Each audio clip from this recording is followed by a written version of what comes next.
Yang saya hormati Bapak dan Ibu, perkenalkan, nama saya Ika Kartika, bekerja di unit SMA Negeri 1 Cikijing, mengajar bahasa Indonesia.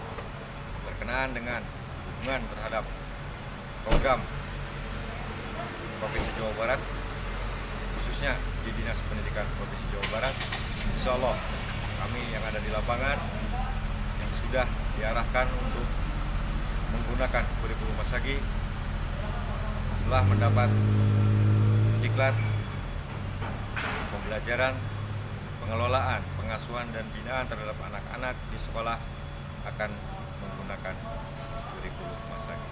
Mudah-mudahan apa yang menjadi target kurikulum Masagi menjadi paradigma di sekolah bisa kami laksanakan.